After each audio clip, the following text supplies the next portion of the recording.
Got a little bit of NFL news. I feel like it happened about 10 days ago, a week ago. Yeah.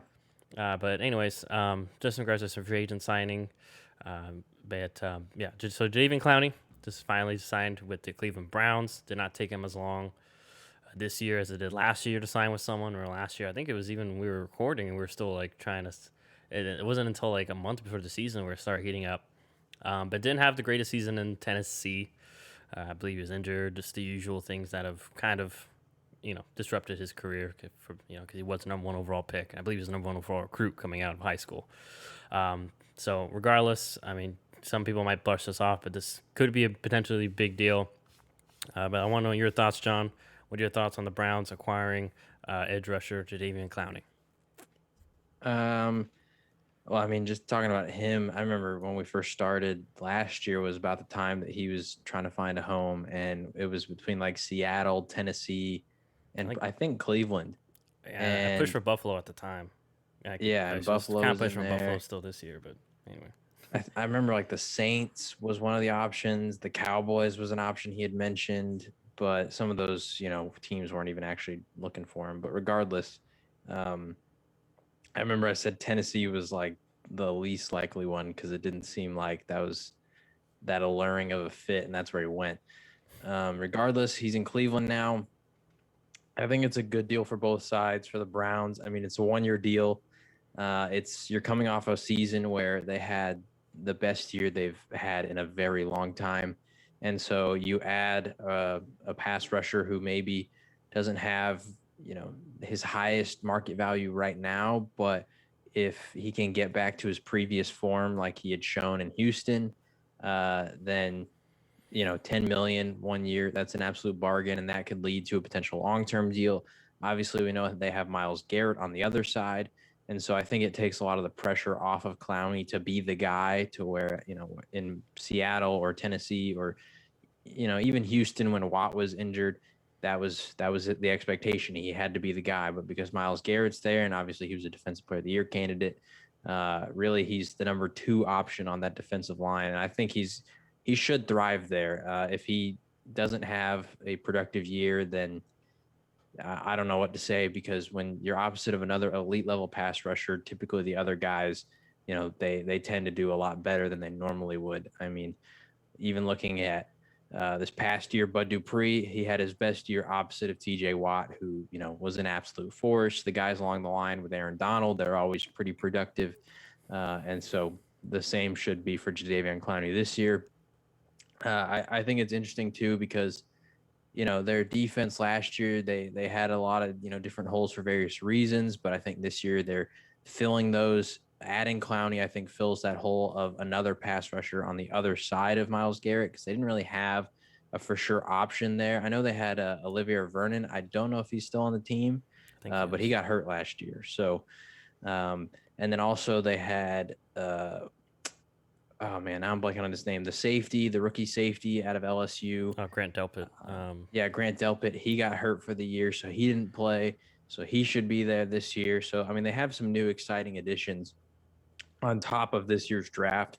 So Cleveland's a team to watch out for, honestly. I mean, with Pittsburgh sort of trending downwards with some retirement, different players leaving, Big Ben's, at the end of his career, it's probably his last season. Juju signed a short-term deal, with a team like that who's sort of trending downwards. Baltimore, I mean, they looked invincible 2 years ago, but there's just more and more questions as teams are starting to figure out how to combat the Lamar Jackson offense. Cleveland, I mean, like I said, they're the team that's on the rise in the division. That if they play their cards right, and maybe the offense they really click when everybody's fully healthy and back, because we know how many weapons they have. This defense should be good enough to really make this team scary out in the AFC. So yeah, I'm in the same boat as you basically. Yeah, I think this will really help both sides. This is good for Clowney. It's a better fit definitely than Tennessee, like you mentioned, because there is the opposite pass rusher, and also just it's a Seattle scheme, so it's a little more simplified as opposed to Tennessee, or it's the New England. They love their guys to do a bunch of different things. So for a guy like Clowney, who's kind of looking for big sack numbers, 'cause that's how you get paid. He didn't get that, so I feel like this is probably the best last chance for Jadeveon to get that big payday.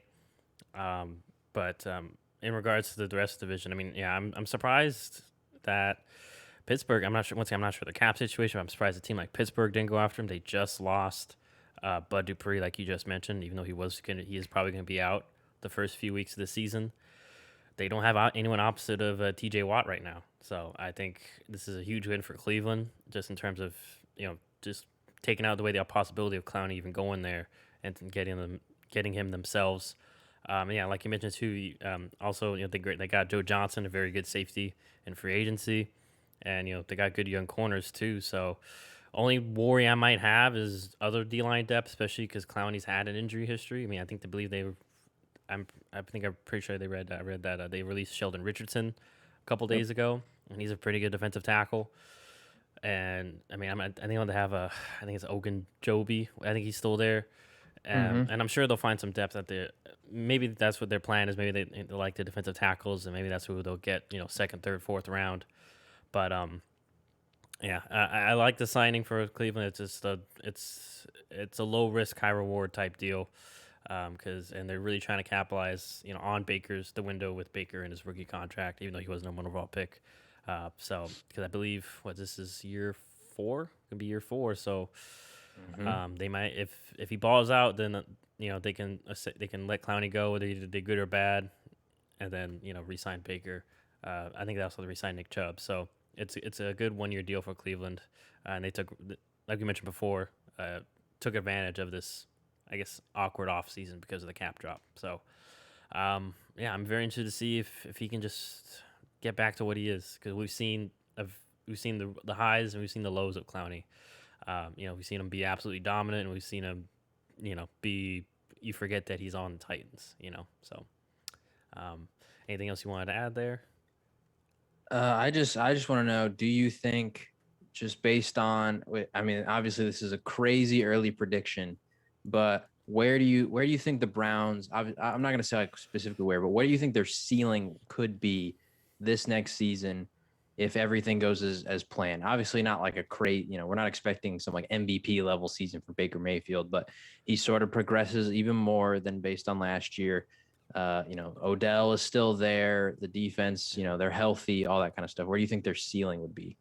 Their ceiling is 2 or 3 seed, kind of like, I think, like a Buffalo, and then they have a lot of talent. There's a reason that this Mm-hmm. team has been in the conversation. And we saw the offense finally start to come together last year. It took a few weeks, because remember, I think the first few weeks it was a struggle, and then I still think that they'll be even better with Odell. I know, like, the timing was kind of perfect, how he got injured and they started balling out. But I think now that everyone else has figured out the system, now it's just okay. We just got to integrate Odell back into the offense.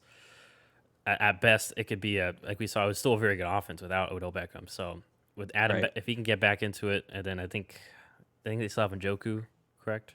Regardless, they have Yep. Austin Hooper, so they can do multiple things there. Then yeah, like we just talked about the defense, adding Joe Johnson, a good veteran safety, something they haven't had. They've been kind of ragtagging that safety group, and which I think also helps Grant Delpit, because they took him in the second round, so they obviously have a lot of belief in him. But he's coming off an ACL injury, so adding Joe Johnson, or I think his name is John Johnson. I don't know why I'm calling him Joe Johnson. I'm John sorry. Johnson. Yeah. I apologize.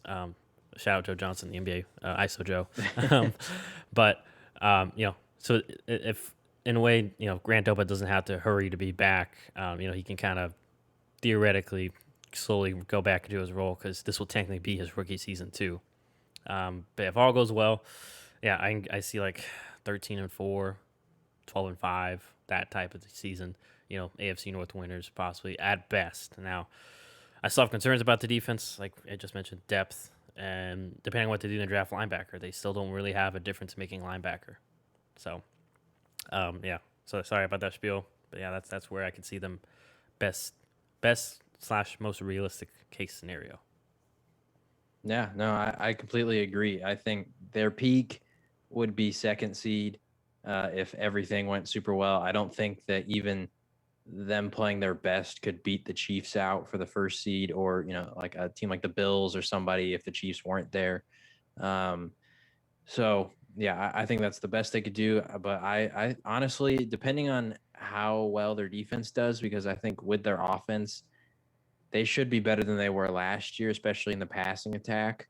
We started to see signs of that at the end of the year, which coincidentally was when Odell got hurt. But I think it was also just the time of the year. Baker built confidence, more comfortable in the system. Because you got to remember, this was Baker's, I think, third or fourth coach with a new playbook, new scheme, all that kind of stuff. Yeah, third coach. So he was having to learn, a whole new playbook on the whole year. So everybody being more comfortable, the confidence in Stefanski, the offense should improve.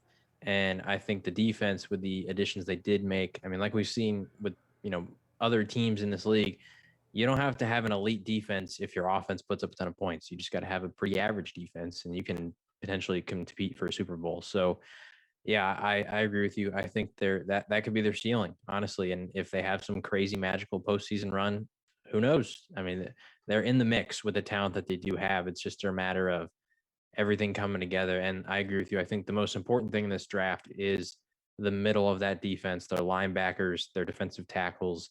That is the two glaring holes where everything else, I think there's a solid enough, talent everywhere. So Yeah, so we'll see how that goes for Cleveland, and obviously, like we just went on about Jadeveon, hopefully it works out for both sides, especially for Jadeveon. But it's now that time. We're going to be doing our shared, taking turns a mock draft. Just for our own sake, we decided I'm going to go first because the Packers are an odd number. They're the 29th, and Dallas is 10th, so it just makes more sense. wait. I thought we were doing the other way, so you would pick for the Cowboys. Oh, and I mean, would pick for the I'm fine with Packers. that. Let's do